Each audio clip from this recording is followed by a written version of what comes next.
Hello दोस्तों, स्वागत है आप सभी का मेरे चैनल पे। आज मैं फाइनली यूईआर के ऊपर ड्राइव करने वाला हूँ एंड टू एंड। एक्चुअली मैं दूसरी बार ड्राइव करूंगा। पहली बार मैंने ड्राइव करी थी अभी 22 तारीख को, जिस दिन मैं पंजाब गया था। उस दिन मैंने ड्राइव करी थी एयरपोर्ट साइड से अलीपुर की तरफ, लेकिन वो जो वीडियो थी उसमें ऑडियो नहीं आ रही थी, कुछ भी मतलब ऑडियो रिकॉर्ड नहीं हुई थी, इसलिए मेरे को आज वापस से ड्राइव करनी पड़ रही है। अच्छा है, चलो कि मैंने उस दिन दिल्ली एयरपोर्ट की तरफ से अलीपुर तक कर ली, आज मैं अलीपुर से दिल्ली एयरपोर्ट की तरफ करूंगा। दोनों साइड का एक्सपीरियंस मुझे मिल जाएगा। उस साइड की जो रोड है कंडीशन वो बहुत अच्छी है, मेन कैरेज वे की।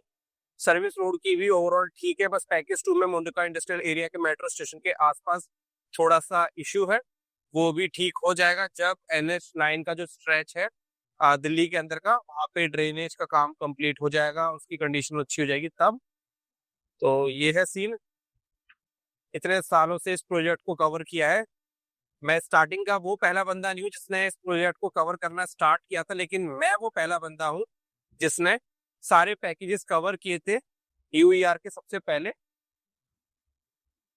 एक अलग ही फीलिंग आती है जिस प्रोजेक्ट को आपने उस टाइम से दिखाया हो, जब वहां पर बस काम इनिशियल स्टेज में था, और जब आप ड्राइव करो उसके फाइनल पूरा होने के बाद में, तो दिमाग में घूमता है यार कि यार इसको कवर करने के लिए मैं यहाँ से निकल के आता था, इसको ऐसे कवर करता था, इसको कवर करने में उस टाइम पे ये दिक्कत आई थी, तब ये दिक्कत आई थी, यहाँ से मैं ऐसे शूट करता था। तो एक दिमाग में चीजें चल रही होती है। अभी मैं NH44 के ऊपर हूँ, दिल्ली पानीपत सेक्शन। थोड़ी देर में अलीपुर पहुंच जाऊंगा, फिर कनेक्ट करूंगा यूईआर में, यानी नेशनल हाईवे 344M। ओके दोस्तों, स्टार्टिंग पॉइंट पर ऑलमोस्ट पहुंच चुका हूँ। तो द्वारका के लिए लेना है लेफ्ट, एंट्री वाला फ्लाईओवर। ओके, अभी हो रहा है 12:22। मैंने एंट्री कर ली है फ्लाईओवर के ऊपर। अब देखते हैं मैं यूईआर को कितने बजे एग्जिट करता हूँ, यानी द्वारका सेक्टर 24 पहुंचता हूँ, जहाँ पे यूईआर की एंडिंग होती है। मैं नॉन स्टॉप चलूंगा, कहीं पर भी नहीं रुकूंगा।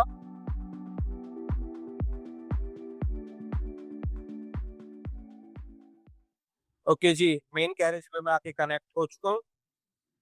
जैसे ही आप स्टार्टिंग पॉइंट से थोड़ा आगे आओगे, बोर्ड आ जाता है वेलकम टू यूईआर 2।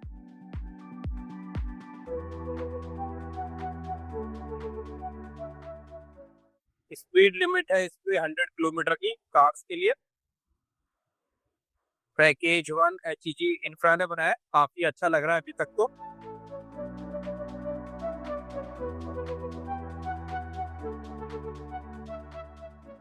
किलोमीटर 1.6 पर आता है ये पहला इंटरसेक्शन, जहां पर आप नरेला की तरफ भी जा सकते हो और यू टर्न लेके वापस NH44 की तरफ। सेम दूसरी साइड में भी यू टर्न के लिए फ्लाईओवर बनाया गया।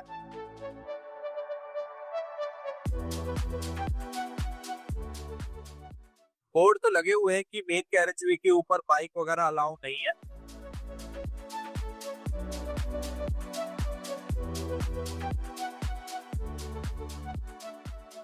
पहला रेलवे ओवरब्रिज जो होलंबी के पास में बनाया गया है, यहाँ पर मेन कैरेज वे के साथ साथ दोनों साइड में सर्विस रोड भी बनाई गई है। अच्छा है, साइड में जो सर्विस रोड है उसका भी ट्रैफिक रेलवे लाइन क्रॉस कर देता है।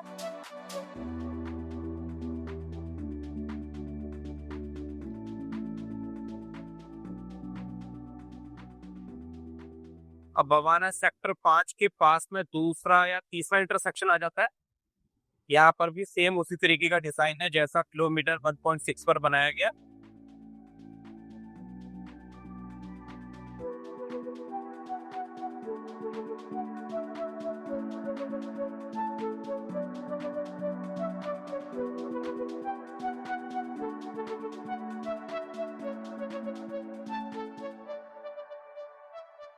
किलोमीटर 7 के बाद में आ जाता है लेफ्ट साइड में ये स्टार्टिंग पॉइंट सोनीपत स्पर का।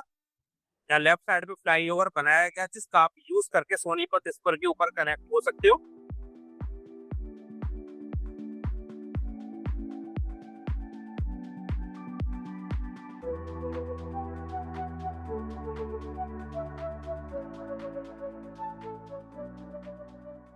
बवाना रोड के ऊपर जो फ्लाईओवर बनाया गया है वहां पर पहुंच गया हूँ।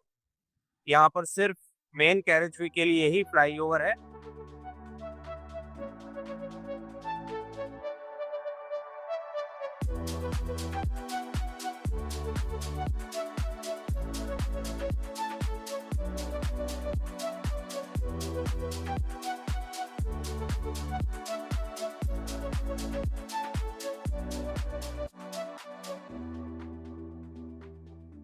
अब सामने की तरफ आने वाली है कंजाबला रोड। अगर आपको उस पे जाना है तो यहाँ पर ये जो एग्जिट है इसका यूज करना होगा। अगर आपको पंजाबला रोड पे जाना है तो किलोमीटर 13 से पहले जो एग्जिट है उसका यूज करना होगा। अगर आप यहाँ से सीधा जाओगे तो आप एलिवेटेड पार्ट पर कनेक्ट हो जाओगे।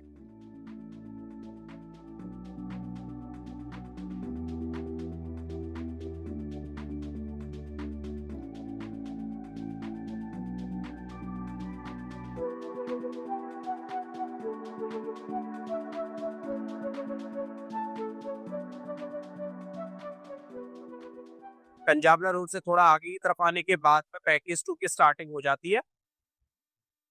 पैकेज 1 की क्वालिटी काफी अच्छी लगी है मेरे को।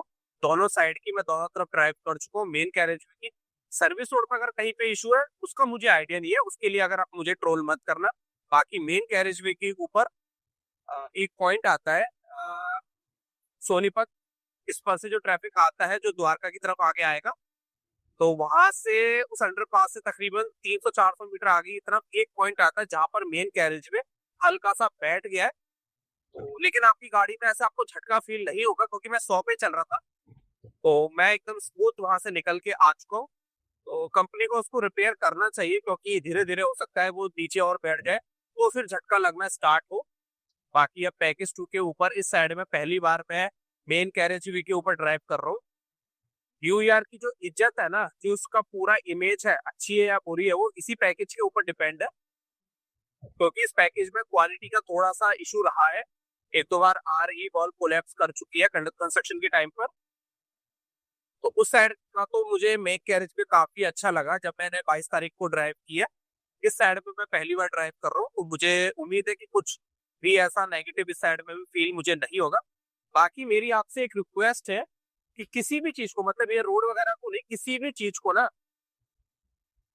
पहले से ही जज मत करो जब तक आपने उस चीज को एक्सपीरियंस ना किया हो।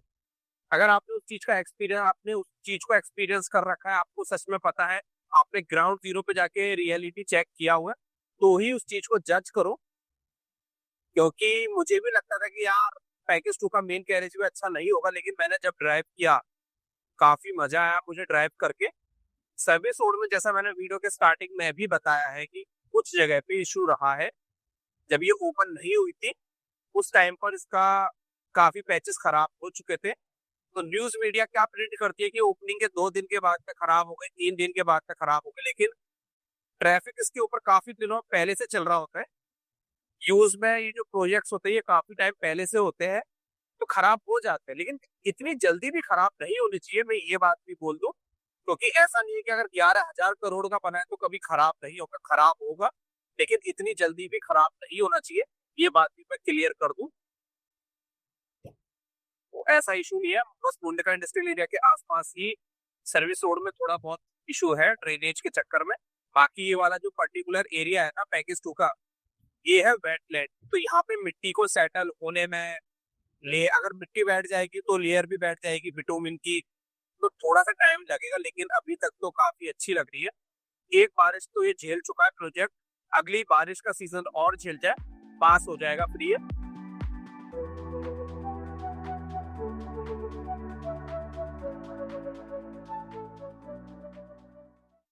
ओके दोस्तों, मैं मुंडका पहुंच गया हूँ। यहाँ पर दिल्ली रोहतक लाइन के ऊपर जो ROP बनाया गया है वहां पर हूँ। थोड़ा गला खराब है, तो यहाँ पर भी मेन कैरेज वे के साथ साथ सर्विस रोड है। अच्छी बात है, क्योंकि अगर यहाँ पे सर्विस रोड नहीं होती तो ट्रैफिक को एक अंडरपास में से निकल के जाना पड़ता, जिसकी हालत काफी ज्यादा खराब है।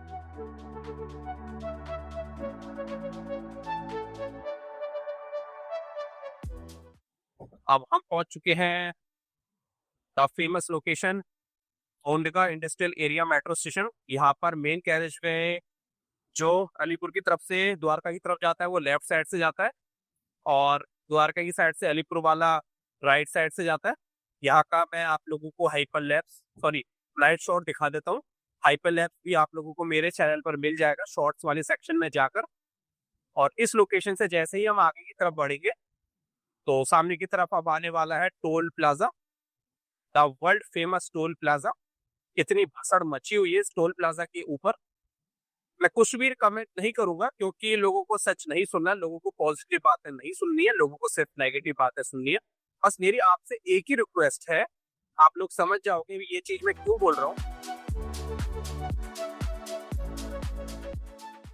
कि रोड वगैरह का जब भी कोई सीन हो ना, आपको न्यूज वगैरह पता करनी हो, तो या तो डायरेक्ट NHAI को के पेज को फॉलो करो या मिनिस्ट्री के। इसके अलावा किसी की भी बातों पे बिलीव मत करो। ये मैं क्यों बोल रहा हूँ आप लोग समझ गए होंगे।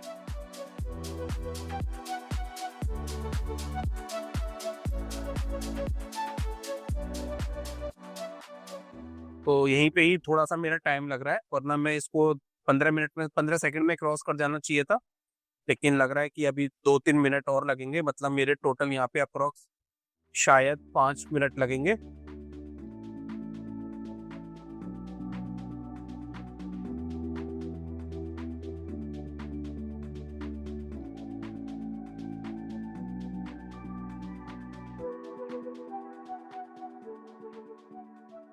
ओके दोस्तों, फाइनली निकल चुका हूँ टोल प्लाजा से। 12:46।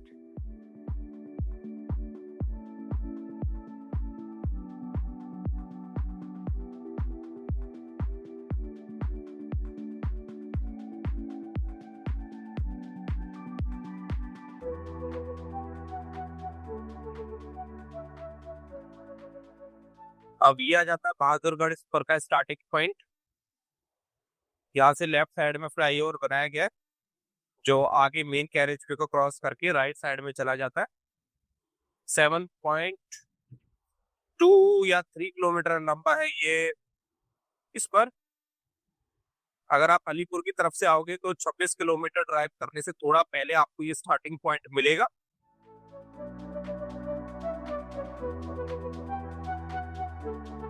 इस पर के स्टार्टिंग पॉइंट से जैसे ही आप थोड़ा आगे की तरफ बढ़ोगे तो आ जाता है मुंगेशपुर ट्रेन के ऊपर जो एलिवेटेड सेक्शन है। ये इसके ऊपर मैं दोनों साइड में ड्राइव कर चुका हूँ क्योंकि 22 तारीख को मॉर्निंग में इससे गया और 24 तारीख को जब मैं दोस्त को ड्रॉप करने के लिए जा रहा था तो इसी साइड से गया था। तो ये अच्छा बना हुआ है। स्टार्टिंग में जब इसका कंस्ट्रक्शन स्टार्ट नहीं हुआ था तो कंफ्यूजन थी कि यहाँ से ये हाईवे कैसे जाएगा। तो पहले तो कुछ भी नहीं था, यहाँ पे ट्रेन ही था। फिर धीरे धीरे चीज क्लियर हुई कि चलो ट्रेन के ऊपर एलिवेटेड सेक्शन बनेगा।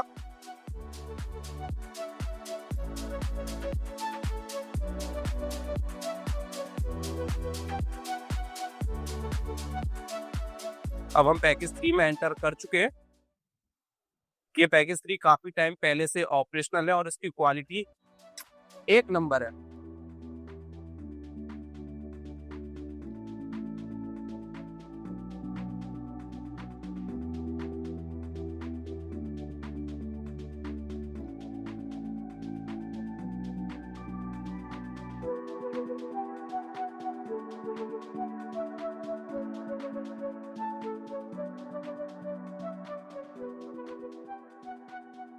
पैकेज 3 में कुछ कुछ एरिया में पैच वर्क किया गया है जो काफी अच्छी तरीके से किया गया है।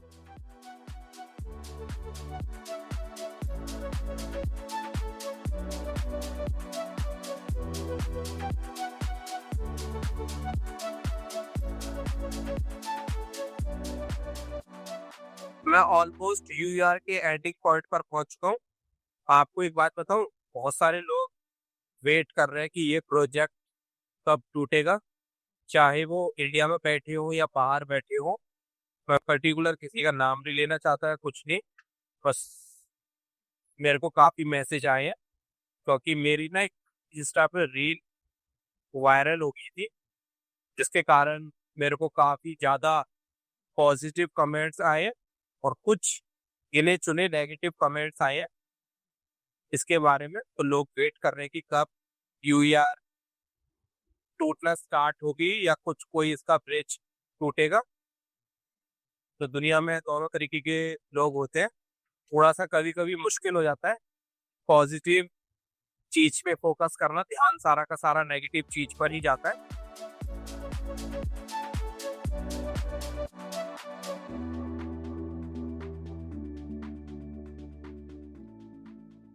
राइट साइड में है, लिखा हुआ है कि यूआर का एंड हो चुका है, वापस आए।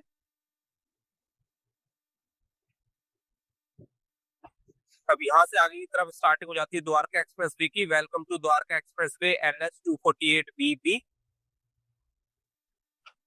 ओके दोस्तों, मेरे को 38 मिनट लगी है यूआर को कवर करने में। मैंने एंट्री करी थी 12:22 पे और मैंने एग्जिट करी है 1 बजे। मुझे इतना टाइम नहीं लगता, मैं आधे घंटे के अराउंड या 32 मिनट में कवर कर देता। जो भी टाइम लगा है वो लगा है एक तो टोल पर, उसके बाद में 2 बार मैंने गोप्रो की बैटरी चेंज करी है क्योंकि हीट अप हो गई थी, इतना लंबा शॉट नहीं ले पाता है गोप्रो। और ये 3 लोकेशन है जहाँ पर टाइम लगा है। अगर आप कंटिन्यू ड्राइव करोगे, कुछ भी टोल पे भी भीड़ नहीं होती है, कुछ भी ऐसे इशू नहीं आता है, तो आप आधे घंटे में या 32 मिनट में आराम से यूआर को कवर कर लोगे। ओके दोस्तों, ये थी मेरी यूआर के ऊपर ड्राइविंग एक्सपीरियंस की वीडियो। उम्मीद करता हूँ आपको मेरा वर्जन अच्छा लगा होगा। बस एक ही इशू लगा है मेरे को, क्वालिटी का तो नहीं लगा इतना, लेकिन लगा है कि लोग ना काफी रॉन्ग साइड ड्राइव कर रहे हैं सर्विस रोड के ऊपर। तो आपको थोड़ा सा ध्यान से चलना होगा कि एकदम से कोई आपके सामने ना आ जाए। मैं कोशिश करूंगा कि 3 से 4 महीने में वापस से एक बार ड्राइव करूं, क्या कंडीशन है मैं दिखाने की कोशिश करूंगा, क्योंकि ये काफी ज्यादा बड़ा प्रोजेक्ट है। दोस्तों यहाँ पर मैं एक चीज और ऐड करना चाहूंगा, ईयर एंड में जो वीडियो आएगी उसमें क्वालिटी के साथ साथ मेरा फोकस एक चीज पर और होगा, वो है डिजाइन इशू पर, जो मैंने नोटिस किया है और मेरे से ज्यादा नोटिस किया है राजीव सर ने। हमारी रिसेंट मीटिंग में इसके बारे में डिस्कशन हुआ है, इस पर वीडियो सर भी बनाएंगे और मैं भी बनाऊंगा। अब अगले 2 से 3 दिनों में वापस से आपको दिल्ली कटरा एक्सप्रेसवे की वीडियो मिल जाएगी। तो दोस्तों आज के लिए सिर्फ इतना ही। यहाँ तक देखने के लिए आप सभी का बहुत बहुत धन्यवाद।